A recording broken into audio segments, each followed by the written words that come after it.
mengelola aspirasi harus bertanggung jawab. Katakan bertanggung jawab. Ya, harus bertanggung jawab. Baik yang memberi aspirasi itu, baik juga yang menerima, sama-sama bertanggung jawab. Kenapa? Karena mereka sudah doakan itu aspirasi, kemudian dibawa kepada diserahkan kepada MRP juga doakan aspirasi itu. Wakil Ketua Pokja Agama Majelis Rakyat Papua menegaskan pentingnya efektivitas pemanfaatan dana otonomi khusus bagi orang asli Papua. Hal ini disampaikan Ishak Hikoyabi dalam kegiatan penjaringan aspirasi masyarakat triwulan pertama tahun 2025 tentang efektivitas pemanfaatan dana otsus bagi orang asli Papua di Provinsi Papua. Saya harap di kesempatan ini adalah forum dialog. Jadi bukan semacam kami menggurui Bapak Ibu, tapi disinilah kami akan menjaring aspirasi supaya Bapak Ibu dengan terbuka sampaikan saja bahwa kami tidak dapat dana, bahwa kami sudah dapat tapi seperti ini bentuk. Terakhir adalah kegagalan. Saya perlu sampaikan bahwa memang tahun ini kita tidak mendapat seperti yang dulu. Dulu waktu Gubernur Ramalan masih kuat dan sehat, dia membutuhkan dana untuk pembinaan keagamaan cukup besar. Tapi tahun ini 2024 kita tidak ada anggaran untuk keagamaan. Nah, karena itu kita berdoa dari Majelis Rakyat Papua juga sudah memperjuangkan sampai Kementerian Dalam Negeri, Kementerian Keuangan agar gereja-gereja di tanah Papua ini bisa mendapat dana dari pemerintah pusat maupun pemerintah provinsi Papua. Bapak Ibu yang saya hormati, kiranya di hari ini jaring aspirasi ini bukan hanya datang menerima seperti tadi disampaikan oleh Bapak Pendeta Siosoto, bukan hanya habis di gereja ini, tapi akan menjadi rekomendasi yang sangat fundamental. Terus kami bawa ke pemerintah provinsi dan kami menyampaikan bahwa memang ada masalah tentang dana otsus itu. Itu yang perlu kita Kabupaten Jayapura dan menjadi inspirasi. Dari inspirasi ini kami laksanakan selama satu teman-teman saya ada 42 orang ada di berbagai daerah. Saya karena agama, jadi saya fokus di gereja. Ada teman-teman yang dari adat sudah kemarin sudah laksanakan di Sentani Timur. Dan pihak perempuan ada Ibu Sudiroh yang kemarin ada buat di Purwa. Kemudian juga ada yang buat di Waitu kemarin juga sudah dilaksanakan. Untuk hari ini dari saya buat di Elohim dan mendapat masukan semua hal yang kami mau sampaikan kepada kami bisa kontribusi yang baik.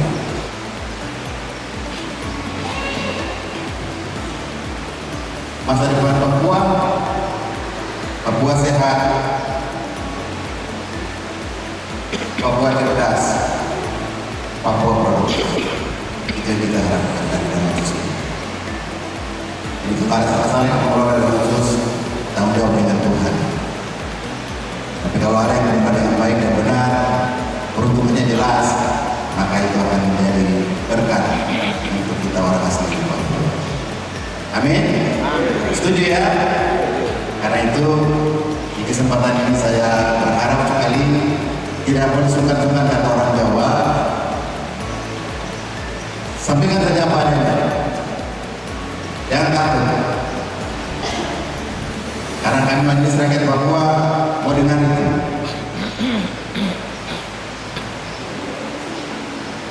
Ada ketua jemaah, sampaikan saja.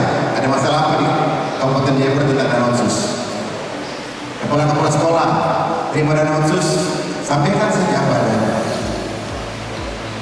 Dinas Kesehatan ada hadir juga, sampaikan saja apa adanya. Karena ini sifatnya kami mencari aspirasi. Yang demikian kami bisa sampaikan kepada pemerintah pusat bahwa memang benar kita sedang mengalami, atau dengan kata lain kita tidak sedang dalam kondisi yang tidak baik-baik saja, atau memang kita sedang baik-baik saja. Yang jawab itu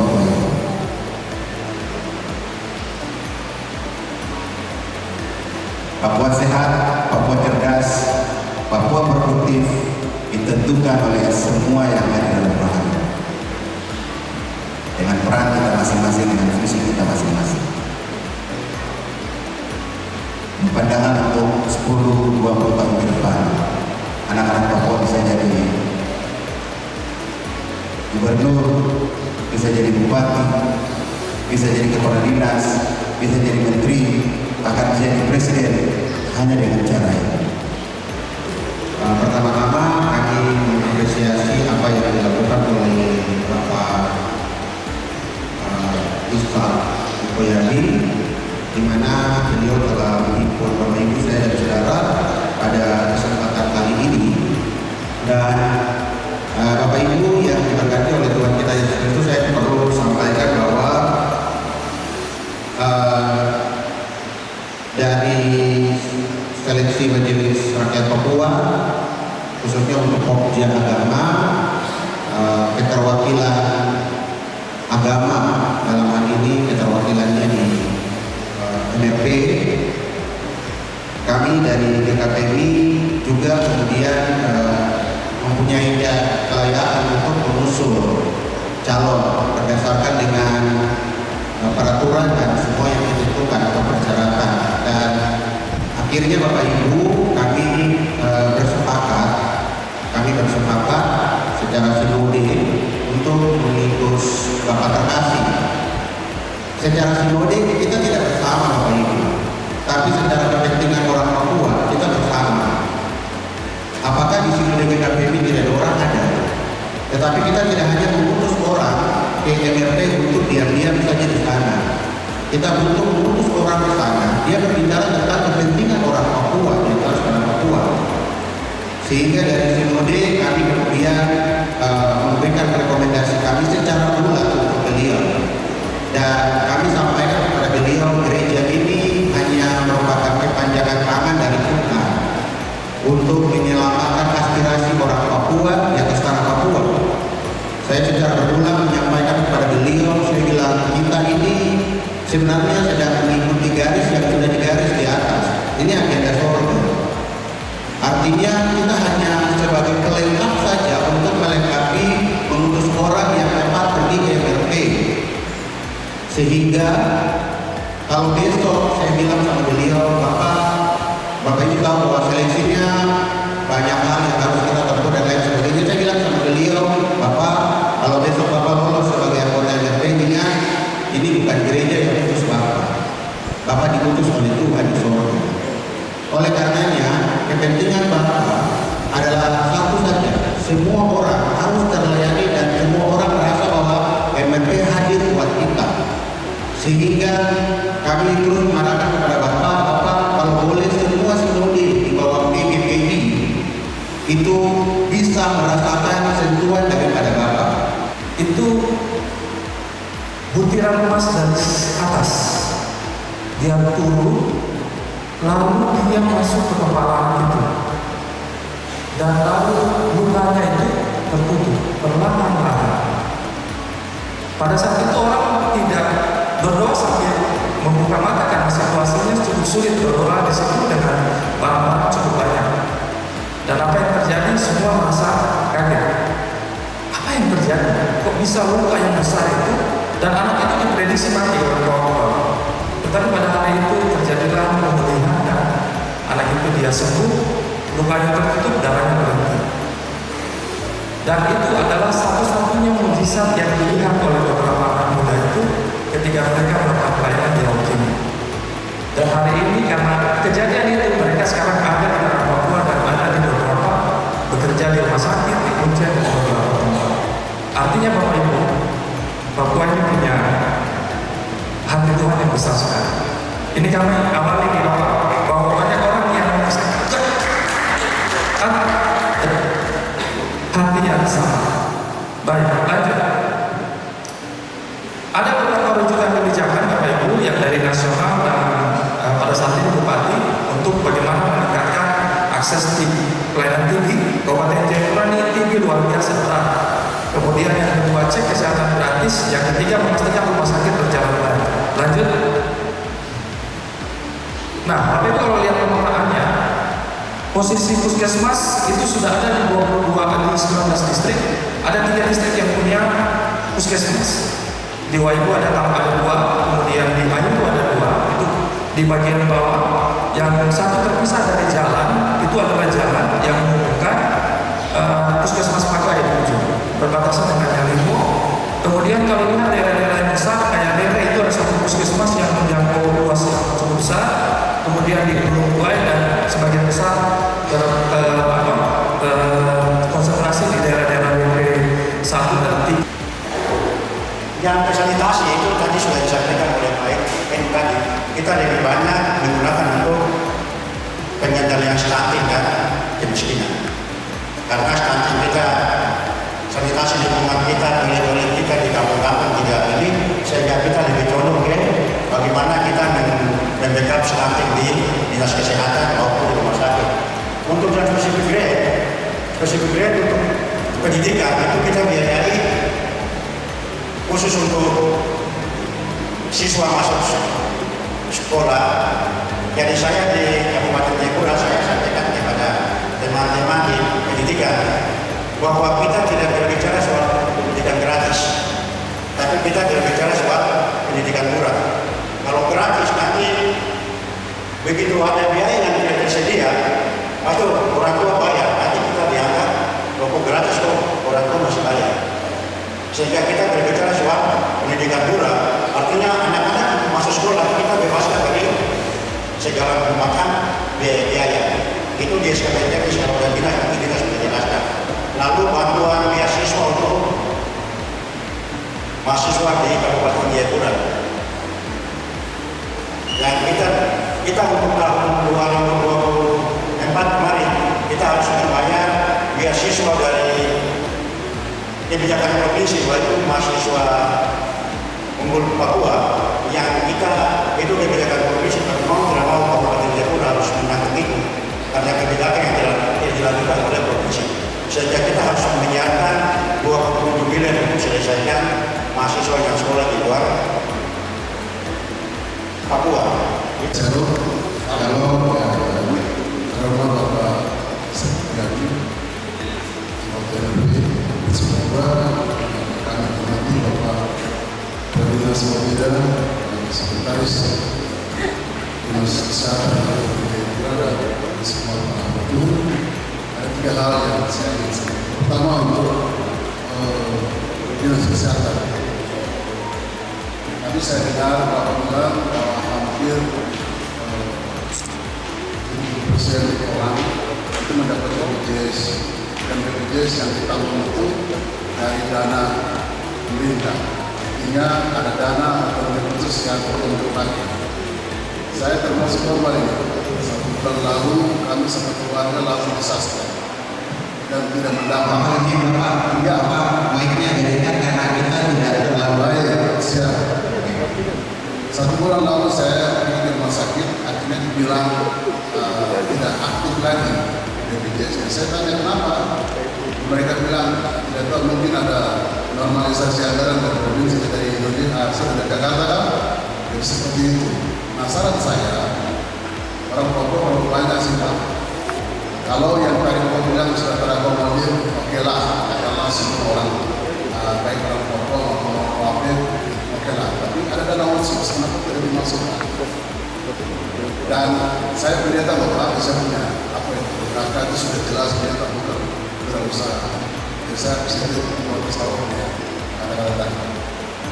Jadi mohon untuk bisa dilihat lagi. Sehingga kalau dana dari provinsi memang tidak bisa tersebut karena dari APBN itu tidak bisa ini, maka dana otonomi khusus bisa dipakai.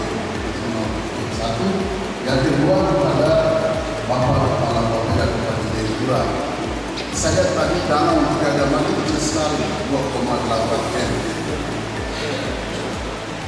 Di zaman pemimpinan Bapak Mantan Bupati Bapak MA itu sempat dibagi hasil kami minta waktu itu dan perusahaan PTT minta 10% dari dana itu dikasih ke PTT.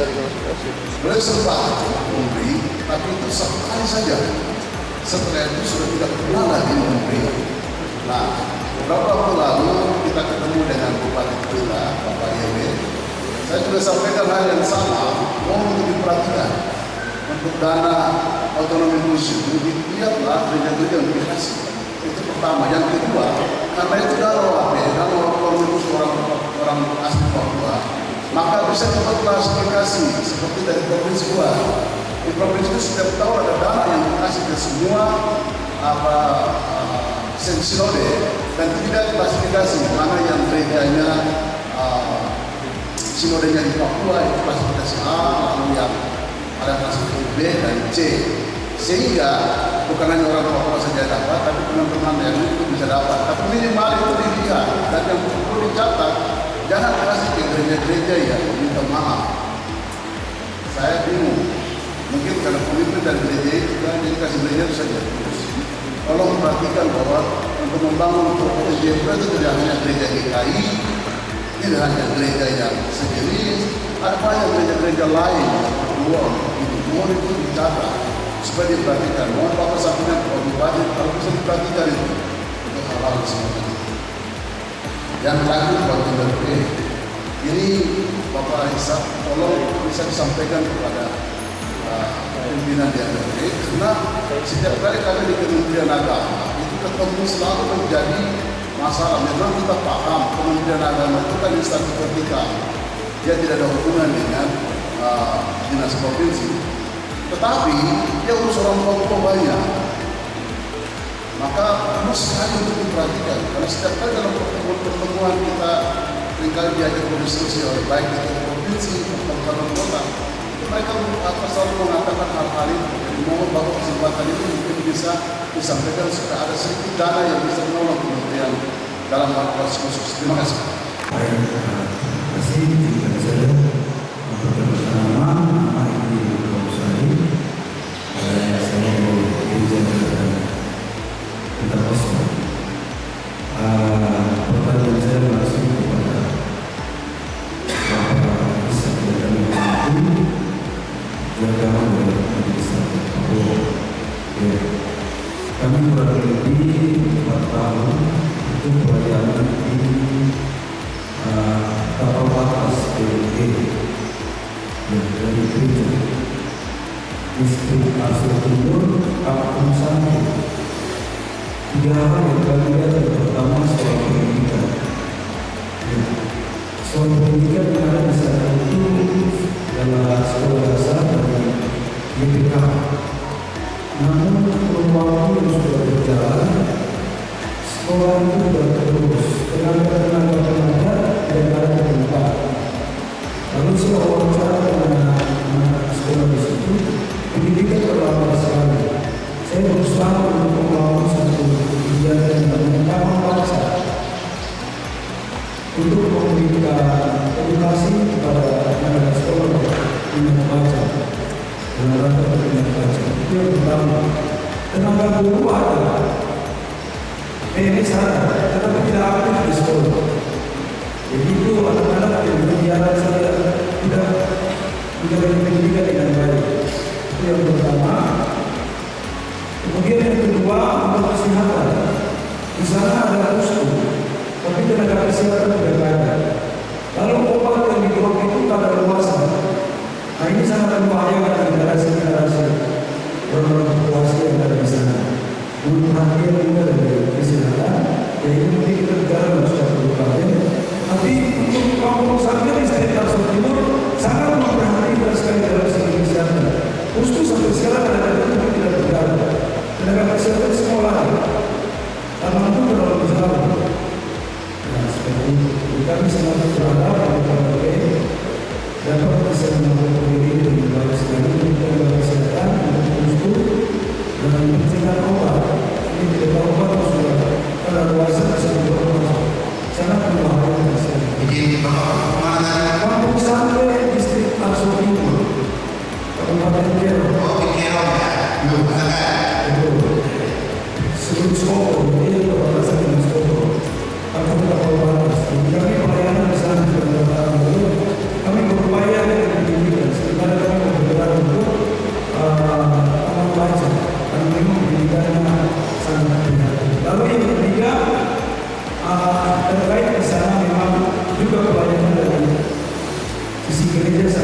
sosial.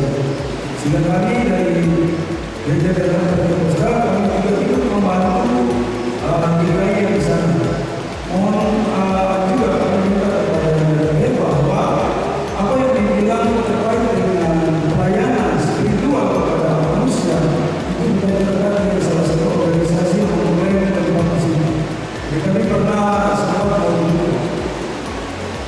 jadi kami berusaha untuk Tuhan sehingga semua proses ini bisa berjalan dengan baik dan kami sekarang kerjasama dengan gereja yang berada di atas. Begitu ada 4 tahun berjalan ini, ya, banyak hal yang mereka menyambut kami dengan luar biasa, bahkan tentang segi spiritual, kami juga berusaha dengan sosial, bahkan sampai dengan olahraga untuk bagaimana sehingga perkembangan kampung di situ mereka bisa maju tetapi juga punya hati kepada Tuhan. Kemudian yang berikut kami juga berharap dengan pelayanan dan pembangunan yang ada di tempat lapas ini, kami sangat ingin dengan berbagai fasilitas dalam rangka daerah permukiman yang sangat terbatas. Kegiatan ini telah berlangsung sejak tanggal 22 dan akan berakhir tanggal 26 April 2024 dan diikuti sebanyak 160 orang terdiri dari kepala kampung, tokoh agama, tokoh pemuda, kepala puskesmas, dan perwakilan dinas pendidikan serta kesehatan. Di Provinsi Papua kami melaksanakan penjaringan aspirasi di triwulan 1 tahun 2025 di mana ada 42 anggota Majelis Rakyat Papua yang terakomodir dalam MRP, ada dari adat, perempuan, dan agama yang dimulai pada tanggal 22 sampai dengan 26 besok akan berakhir dan disebar di seluruh kabupaten kota di tanah Papua. Kebetulan saya dari Kabupaten Jayapura dan dari Pokja Agama, saya memilih di Kabupaten Jayapura dan hari ini saya melaksanakan penjaringan aspirasi dengan tema adalah efektivitas kemanfaatan dana otonomi khusus bagi Provinsi Papua untuk orang asli Papua. Kenapa kami lakukan ini? Sesuai dengan kewenangan di MRP, di peraturan pemerintah 107 di pasal 42 dan pasal 45 bahwa MRP melakukan pengawasan dana otsus baik MRP, DPRP, dan DPRK yang dikelola oleh pemerintah daerah. Nah, oleh karena itu hari ini kami mengundang ada kepala kampung, ada kepala puskesmas, ada tokoh masyarakat, tokoh agama, tokoh pemuda, tokoh perempuan, dari dinas pendidikan dan dinas kesehatan, Pemda. Kami mendapat banyak hal masukan-masukan yang mereka sampaikan kepada Majelis Rakyat Papua. Selanjutnya Majelis Rakyat Papua dengan kewenangannya setelah selesai dari jaring aspirasi ini kami akan plenokan dan kami akan tindak lanjuti untuk menyampaikan kepada pemerintah daerah bahwa seperti tadi disampaikan ada anak-anak sekolah yang belum mendapat pendidikan, ada anak-anak bayi yang belum mendapat makanan yang layak dengan dibiayai dengan dana otsus seperti itu. Yang lain adalah masalah tenaga kerja, itu juga mereka sampaikan, juga nanti kami akan panggil bupati. Jadi itu pandangan Majelis Rakyat Papua dalam rangka memastikan bahwa dana otsus ini milik orang asli Papua. Jadi kalau begitu, bagaimana kita mau laksanakan implementasi dana otsus, maka pemerintah harus benar-benar memastikan bahwa dana ini peruntukannya jelas, tepat sasaran, tepat guna. Masyarakat harus terima manfaat dari dana otsus itu, baik dalam bidang pendidikan, kesehatan, ekonomi kerakyatan, dan infrastruktur. Seperti itu. Dari hasil hari ini saya sudah mencatat banyak sekali dan itu nanti akan menjadi bagian yang nanti kami akan tidak lanjuti sesuai dengan kewenangan Majelis Rakyat Papua. Ada beberapa hal yang menarik yang tadi sudah kita dapat ya. Yang pertama terkait bagaimana sih anak-anak yang ada di panti asuhan atau tidak memiliki keluarga itu bisa dijamin BPJS. Ini salah satu contoh yang kita bisa pastikan masyarakat asli Papua bisa mendapatkan perlindungan. Kemudian ada tadi juga kita dapat isu terkait kader posyandu yang memang masih terus kita harus sosialisasi bahwa kader posyandu sebenarnya adalah mitra yang berbasis pemberdayaan masyarakat, sehingga kadang-kadang memang perlu kita bicarakan dengan baik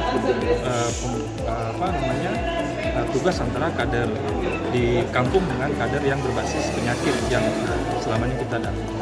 Jadi secara umum kami coba men-share apa yang sudah dilakukan oleh pemerintah dan kita akan mendapatkan input sehingga apa yang kita kerjakan itu paling tidak apa yang dialami masyarakat itu sudah masuk dalam proses lewat kesehatan. Untuk efisiensi dana otonomi khusus, penggunaan dana otonomi khusus untuk periode yang sekarang dan periode yang akan datang, kalau boleh MRP melakukan peninjauan ulang, peninjauan kembali lewat kepala daerah dengan ketua DPR dan wakil bupati, bupati dan wakil bupati, kemudian ketua DPR. Karena dana otonomi khusus itu pada dasarnya setelah saya mengamati, dana otonomi khusus itu berputar di Gunung Merah, tidak sampai ke tanah daerah. Sedangkan dana otonomi khusus saja itu adalah hasil perjuangan rakyat. Kalau boleh, saya atas nama masyarakat adat menyarankan supaya penggunaan dana otonomi khusus dialokasikan kepada onduapi dari 139 kampung. Pertama saya berikan apresiasi kepada Yang Mulia Saudara Ishak Hikoyabi untuk penjaringan aspirasi yang dilakukan pada hari ini. Ya, ini merupakan bagian penting ya dalam mengawal proses pembangunan, secara khusus penggunaan dana otonomi khusus di Kabupaten Jayapura. Saya percaya lewat proses penjaringan aspirasi ini ada banyak hal yang bisa Pak Ishak dapatkan. Nah, ini menjadi agenda yang bisa beliau sampaikan kepada baik pemerintah Provinsi Papua dan juga kepada pemerintah pusat ya, terkait dengan bagaimana pengelolaan anggaran atau dana otonomi khusus di Kabupaten Jayapura. Ya, harapan kami semoga apa yang sudah disampaikan ini benar-benar bisa diwujud nyatakan atau menjadi program-program ya. Dan juga bisa kami minta ternyata melahirkan rekomendasi kepada pemerintah Kabupaten Jayapura sehingga semua yang sudah disampaikan itu bisa menjadi program yang dilaksanakan baik di tingkat kampung-kampung ya sampai menyentuh kepada masyarakat orang asli Papua. Saya sebagai tuan rumah memfasilitasi acara yang luar biasa di mana MRP membuat penjaringan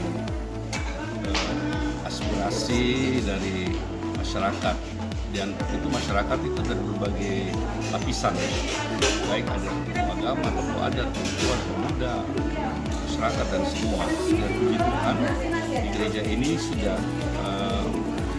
MRP sudah mendapat nilai-nilai ya, sudah mendapat pesan, banyak masukan.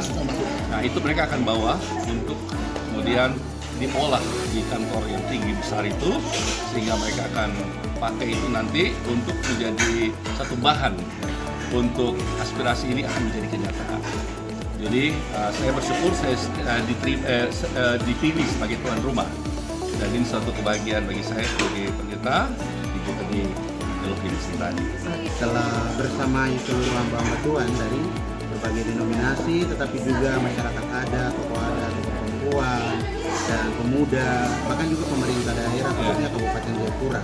Teristimewa juga tuan rumah, yakni DPD Elohim yang sudah berkembangsi dalam kegiatan ini, sehingga penjaringan aspirasi ini tersalurkan dengan baik dan semua pihak sudah menyampaikan saran mereka. Kami juga mewakili tokoh gereja juga menyampaikan bahwa saran ini bukan hanya formalitas, tapi benar-benar akan diperjuangkan nanti oleh Majelis Rakyat Papua, sehingga hal yang hari ini kita bicarakan dengan menghadirkan semua tokoh-tokoh terkait itu dapat tersalurkan dan implementasinya bisa wujud nyatanya akan berpihak kepada orang asli Papua.